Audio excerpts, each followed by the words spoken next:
నమస్తే welcome to war TV. ఈ నెల మొదట్లో అంటే ఆఖరి నెల అంటే ఆగస్టు చివరిలో ఈ నెల మొదట్లో విజయవాడకు భారీ వర్షాలు వచ్చాయి. ఈ భారీ వర్షాల నేపథ్యంలో కృష్ణానదికి కూడా వరదలు అదే స్థాయిలో వచ్చాయి. 11 లక్షల క్యూసెక్లకు పైగా వరద నీరు వచ్చింది. వచ్చిన నేపథ్యంలో ఒక 5 బోట్లు కొట్టుకొచ్చాయి. అదేంటి 4 కదా అనుకోవచ్చు, కాదు 5 కొట్టుకొచ్చాయి. ఈ 5ట్లో ఒకటి ప్రకాశం బ్యారేజ్ని దాటి వెళ్ళిపోయింది, కానీ మిగిలిన 4 ప్రకాశం బ్యారేజ్ని ఢీకొన్నాయి. ఈ నేపథ్యంలో 67, 68, 69 ఈ 3 గేట్లకు సంబంధించి ఎటువంటి ప్రమాదం తలెత్తిందో మనందరం చూసాం. అదంతా తెలిసిందే కదా, ఇష్టం అనుకోవచ్చు.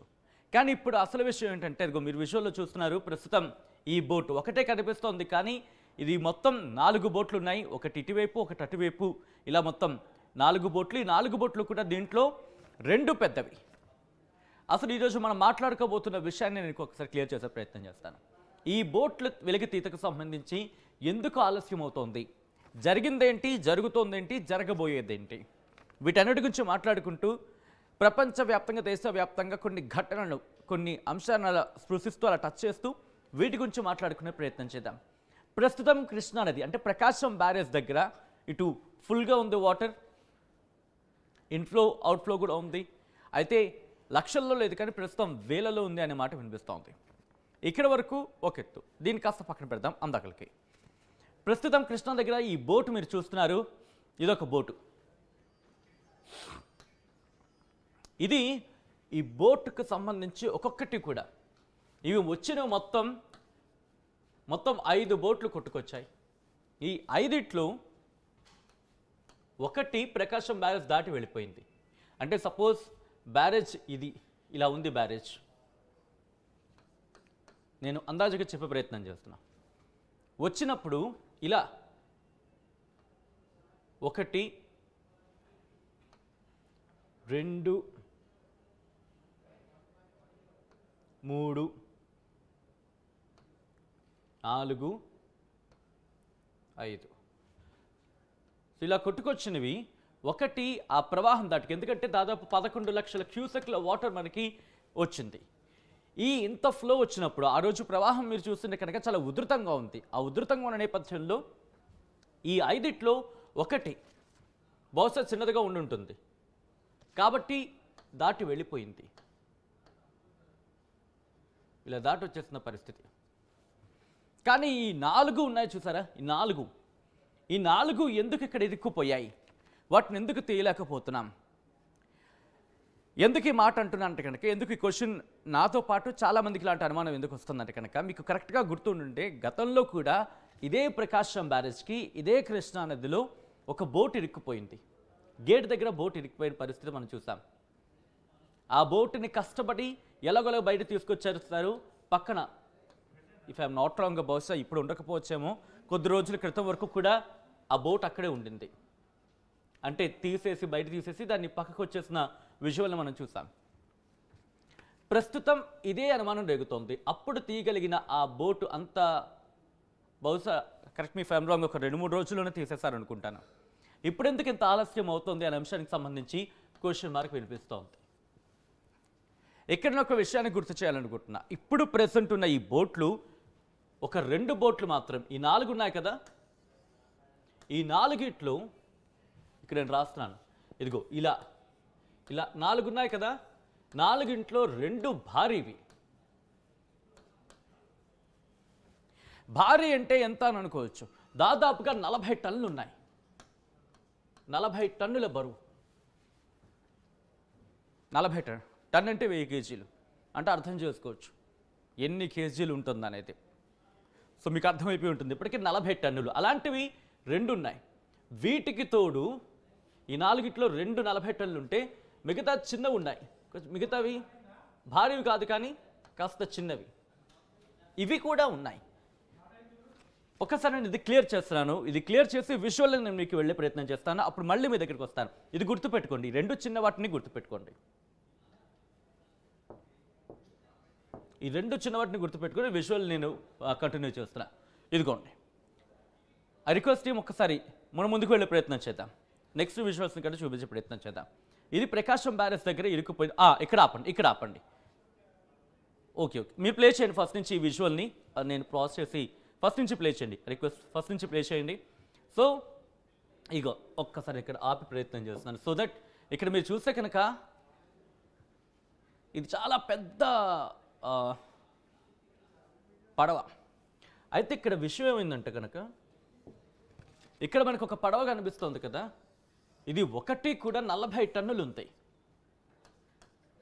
40 టన్నులు. ఒక్కసారి మీరు చూడొచ్చు, 1 2 3 దాదాపు 3 గేట్లు కూడా 3 గేట్లు అంత ఉంది యాక్టింగ్ ఇది.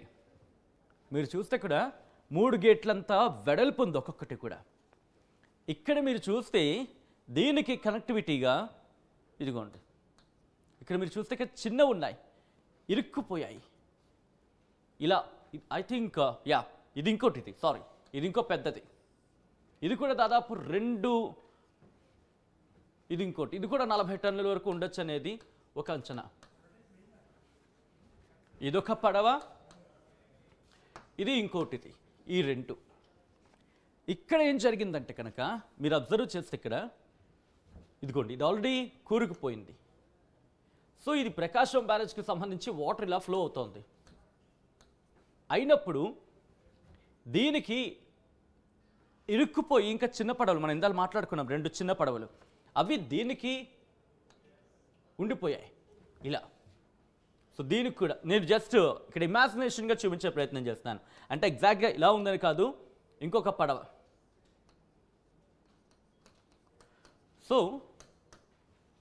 ఇప్పుడు దీన్ని బయటకు తీయడానికి శ్రమించాల్సి వస్తుంది.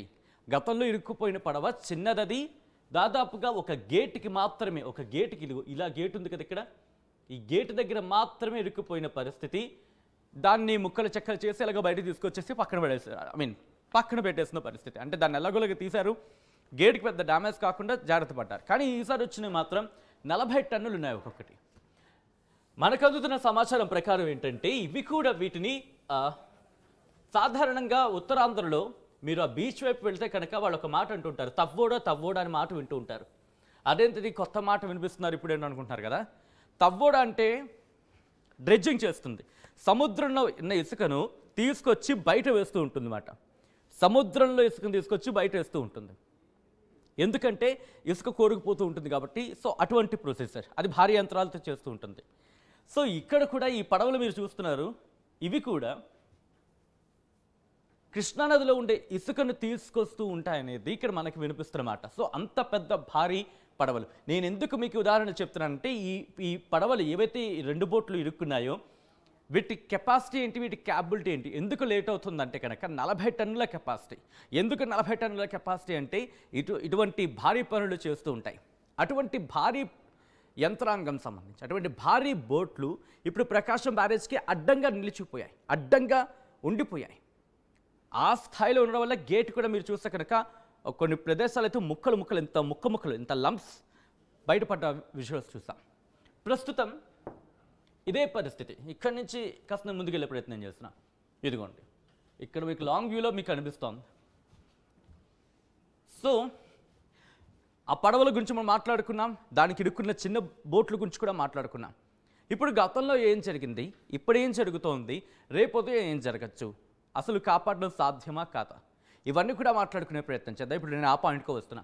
ఇంతవరకు మనం పెద్ద బోట్ల గురించి మాట్లాడుకున్నాం, వీటికి ఇంటర్లింక్గా ఉండిపోయిన ఆ పడవల గురించి మాట్లాడుకున్నాం. ఇప్పుడు వీటి ఆపరేషన్స్ గతంలో ఏం జరిగింది, దాదాపు ఇది 6వ రోజు, correct me if I'm wrong. మీకేమనిపిస్తుందో వీటిని తీయడం సాధ్యమా కాదా అనేది కింద కామెంట్ బాక్స్లో మెన్షన్ చేసే ప్రయత్నం చేయండి. ఒకవేళ మీకు తెలిసిన లేటెస్ట్ టెక్నాలజీకి సంబంధం ఏమైతే మీరు రిఫర్ చేస్తుంటే కనుక దాన్ని కూడా మెన్షన్ చేసే ప్రయత్నం చేయండి. ఇక్కడ నేను గతంలో మనం ఇక్కడ మీరు చూస్తే ఇదిగో ఇక్కడ నుంచి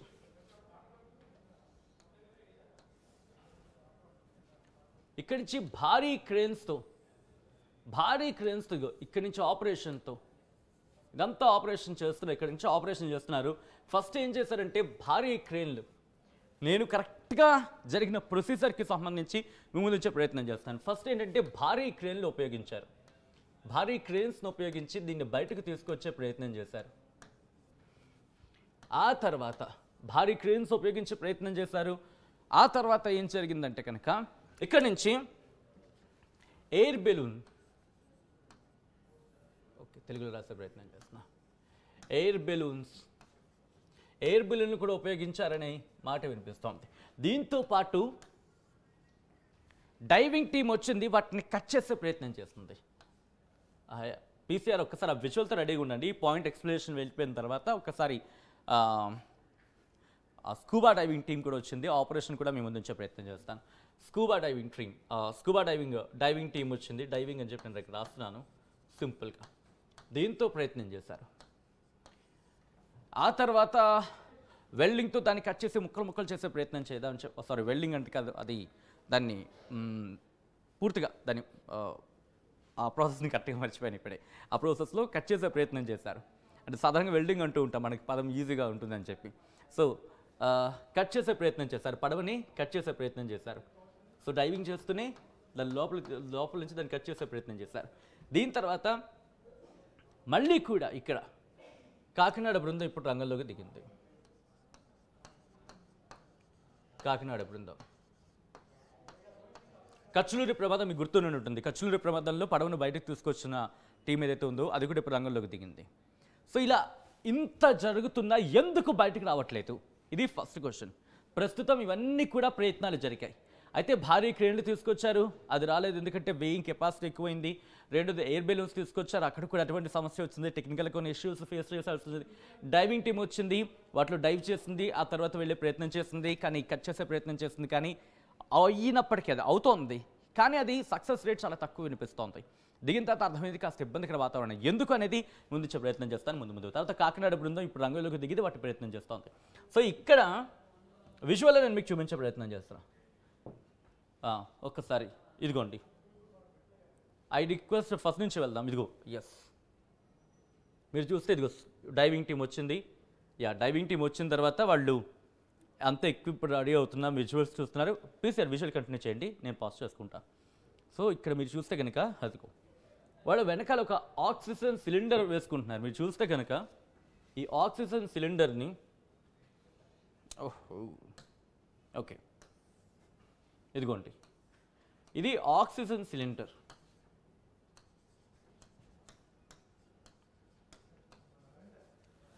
ఇది ఓకే 80 లీటర్లది.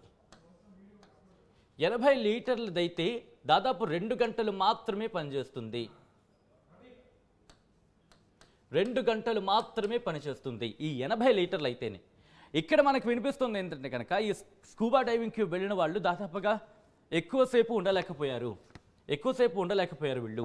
దాదాపుగా 2-3 గంటలు, గంట మాత్రం ఉండగలిగారు అనేది ఇక్కడ వినిపిస్తున్న మాట. ఎందుకంటే కనుక దాని కెపాసిటీ అంతే. బట్ అక్కడ ఒక్కసారి లోపలికి వెళ్ళిన తర్వాత వాళ్ళు చేసిన ఆపరేషన్ చూద్దాం. ఒకసారి వాళ్ళు లోపలికి వెళ్ళిన తర్వాత వాటిని కట్ చేసే ప్రయత్నం చేశారు. అక్కడ మంటలు కూడా వస్తాయి అన్నమాట. వాటిని ఆ విజువల్ని కూడా మీ ముందు ఉంచే ప్రయత్నం చేస్తుంది ఆర్టీవీ. ఇదిగోండి, ఇదిగో ఆ విజువల్ అయితే వాళ్ళు లోపల అక్కడికి వెళ్ళిన తర్వాత వాళ్ళు ఆ మిషన్ సాయంతో కట్ చేసే ప్రయత్నం చేశారు. కానీ ఎక్కడా కూడా ఇవేవి సక్సెస్ కాలేదంటే కనుక ఇది సక్సెస్ అయింది. కానీ అంత పెద్ద బోట్లని దానికి ఇంటర్లింకింగ్ ఉన్న బోట్లని అవి ఎందుకు బయటకు తీసుకురాలేకపోతున్నారనే అంశానికి సంబంధించి ఇంకా ముందు మాట్లాడే ప్రయత్నం చేస్తాను. సో టైం పట్టేస్తుంది, కొన్ని ఏళ్ళు పట్టేస్తుంది అనే అనుమానం కావచ్చు, కొన్ని క్వశ్చన్స్ రైజ్ అయిన నేపథ్యంలో వాటిని ప్రెసెంట్ ఆ ప్రయత్నాలకి కాస్త పాజ్ పెట్టారన్న మాట వినిపిస్తోంది. ఆ తర్వాత ఇప్పుడు భారీ పడవలను తీసుకొచ్చారు. ఒకసారి ఆ విషయాన్ని చూపిద్దాం. భారీ పడవల సాయంతో ఇదిగో ఇలా ఇది ఒక్కొక్కటి కూడా 40 టన్నులు కావడంతో ఇదే బరువున్న మిగతా లాంచెస్ని కావచ్చు, లేకపోతే మిగతా పడవని తీసుకొచ్చారు, అలాగే ప్రయత్నం చేశారు. కానీ ఎందుకు రావట్లేదు? ఇప్పుడు ఒక లారీ కదట్లేదు అనుకుందాం, దానికి మించిందో లేకపోతే దాని వెయిట్ మించిందో ఈక్వల్గా ఉన్నదో తీసుకొస్తే అది లాగేస్తుంది. మరి అలాంటిది ఇక్కడ పడవ ఆల్రెడీ దీంట్లో ఉన్నది ఎందుకు లాగలేకపోతుందంటే ప్రధానంగా వినిపిస్తున్న ఒక మాట, ఇక్కడ ఈ పడవతో ఈ బోటుతో ఇంకా చిన్న బోట్లు కూడా కింద లంకి ఉండడం, అంటే లింక్ అయిపోయి ఉండడం, వాటిని తీయలేకపోవడం. రెండోది ఇసుక మేట ఉంది, కిందన ఇసుక పట్టేస్తుంది. సాధారణంగా ఎండిపోయి ఉంటే ప్రాబ్లం లేదు, బురదగా మారిపోతే పరిస్థితి ఎలా ఉంటుందో చూసి ఇంకా బరువు ఎక్కిపోతూ ఉంటుంది. ఒకటి ఇసుక కావచ్చు, బురద కావచ్చు ఒకటి. రెండోది ఆ బోట్లు దీంతో లంక్ అయి ఉండడం. ఇక మూడోది వచ్చేసి మీకు ఇక్కడ వాటర్లో ఉన్నప్పుడు మీరు సాధారణంగా వాటర్లో చేయి పెట్టేది తీసినప్పుడు మన గాల్లో ఉన్నప్పుడు తీసినంత ఈజీగా వాటర్లో ఉన్నప్పుడు తీయలేం. ఆ ప్రెషర్ ఉంటుంది, దాంతోపాటు ఆ వెయిట్ ఉంటుంది. ఆ వెయిట్ కూడా ప్రెసెంట్ వీటికి తోడవుతుంది. ఈ నేపథ్యంలో కాస్త ఒక 10 అడుగులు ముందుకు వచ్చింది, కానీ వెంటనే మళ్ళీ టిల్ట్ అయిపోయింది, బోల్తా పడిపోయింది, 20 మీటర్లు కదిలిందన్న మాట వినిపిస్తోంది. సో ప్రస్తుతం ఇవన్నీ కూడా ఇష్యూస్ అన్నీ కూడా ఇక్కడ రైస్ అవుతున్నాయి. ఇలా ఇలా వీళ్ళు చాలా ప్రయత్నాలు చేస్తున్నారు, కానీ ఎక్కడ ప్రస్తుతానికి అయితే మాత్రం సక్సెస్ కావట్లేదు. సూయజ్ కెనాల్ గురించి మనం మాట్లాడుకునే ప్రయత్నం చేస్తున్నాం ఇక్కడ. సూయజ్ కెనాల్కి సంబంధించి సూయజ్ కెనాల్లో ఎవర్ గివెన్ నౌక అక్కడ సూయజ్ కెనాల్ నుంచి వెళ్తున్నప్పుడు మధ్యలో ఇరుక్కుపోయింది. ఇలా వెళుతున్న పడవ, అంటే ఇలా స్ట్రైట్గా వెళుతున్న పడవ ఇలా అడ్డంగా ఉండిపోయింది. దాంతో మొత్తం దేశ విదేశాలకు రవాణాకు సంబంధించి స్తంభించుకుపోయాయి. దాన్ని బయటకు తీయడానికి 6 రోజులు పట్టింది, కానీ ఇక్కడ డ్యామేజ్ జరగకుండా పడవని సెటరేట్ చేసి దాన్ని మళ్ళీ ఆ కెనాల్లోకి పంపించేందుకు. సో అలా దాదాపుగా 6 రోజులు పట్టింది. ఇక్కడ కూడా బహుశా ఇంకా లేటెస్ట్ ఎక్విప్మెంట్ కావచ్చు, లేటెస్ట్ టెక్నాలజీని తీసుకురావాల్సిన అవసరం ఉందే మనకు చర్చ జరుగుతోంది. ప్రస్తుతం కచ్లూరు ప్రమాదానికి సంబంధించి బోట్ని వెలికి తీసిన ఆ టీం రంగంలోకి దిగింది, ప్రస్తుతం పర్యవేక్షిస్తోంది. బహుశా ఇంకొక 2 రోజుల్లో తీసుకురావచ్చనే చర్చ జోరందుకుంది. కానీ చూడాలి, ఎందుకంటే వాటర్ ప్రవాహం తగ్గిన తర్వాత, అంటే వరద ప్రవాహం తగ్గిన తర్వాత వీటిని బయటకు తీసుకొస్తారా, లేకపోతే అప్పటికల్లా వీటిని బయటకు తీసుకొస్తారా, లేకపోతే వరద ప్రవాహం, అంటే ఇప్పట్లో వరదలు వచ్చే అవకాశం అంతగా అనిపించట్లేదు కాబట్టి ప్రస్తుతం సినారియో అంత లేదు. ఆ గొలుసులతో కట్టి వీటిని బయటకు తీసుకొచ్చే ప్రయత్నం చేస్తున్నారు. ముందుగా వీటిని